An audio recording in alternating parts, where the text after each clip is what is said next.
Delhi LG VK સક્સેનાએ આઈજીટીડબ્લ્યુના સમારંભમાં સીએમ આતિશીની પ્રશંસા કરી। Indira Gandhi Delhi technical university for women ના 7મા સમારંભમાં દિલ્હીના લેફ્ટનન્ટ ગવર્નર વીકે સક્સેનાએ હાલના મુખ્યમંત્રી આતિશીની પ્રશંસા વ્યક્ત કરી। તેમના ભાષણમાં સક્સેનાએ જણાવ્યું, હું ખૂબ ખુશ છું કે દિલ્હીની મુખ્યમંત્રી એક મહિલા છે। હું વિશ્વાસપૂર્વક કહી શકું છું કે તે તેમના પૂર્વવર્તી કરતાં 1000 ગણી સારી છે। શુક્રવારે યોજાયેલા આ કાર્યક્રમમાં મુખ્યમંત્રી આતિશી અને દિલ્હી યુનિવર્સિટીના ઉપકુલપતિ પ્રોફેસર યોગેશ સિંહ સહિત ઘણા પ્રતિષ્ઠિત મહેમાનો હાજર રહ્યા હતા।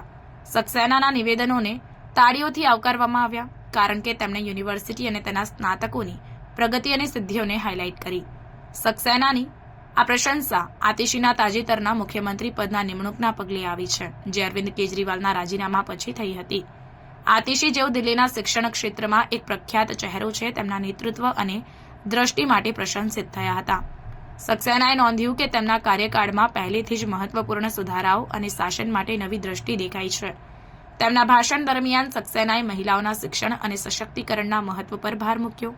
તેમણે જણાવ્યું કે સ્નાતક થતી આ યુવાન મહિલાઓ અવરોધોને તોડશે, લિંગભેદના ભૂમિકા ફરીથી વ્યાખ્યાયિત કરશે અને તકનીકી નિષ્ણાતી અને નિર્ધારણ સાથે ઝડપથી બદલાતા વિશ્વમાં પ્રવેશ કરશે। તેમના તેજસ્વી યુવાન મગજ આ પરિવર્તનના યુગમાં નેતૃત્વ માટે જરૂરી નવીનતા અને લચીલાપણનું પ્રતીક છે। સમારંભ સમારોહ 921 સ્નાતકોની સિદ્ધિઓના ઉજવણીનો દિવસ હતો, જેમણે તેમના ડિગ્રી પ્રાપ્ત કરી। સક્સેના અને આતિશી બંને સમાજના વિકાસ અને ટેકનિકલ ક્ષેત્રોમાં મહિલાઓની પ્રગતિમાં શિક્ષણની મહત્વપૂર્ણ ભૂમિકા પર ભાર મૂક્યો। આતિશીએ તેમના ભાષણમાં તેમના નેતૃત્વ અને આપ સરકાર હેઠળ શિક્ષણ ક્ષેત્રમાં થયેલી પ્રગતિ પર વિચાર કર્યો।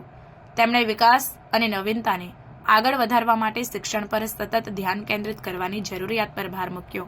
આ કાર્યક્રમનો સમારોહ સ્નાતકો માટે આશા અને ઉત્સાહના સંદેશા સાથે થયો।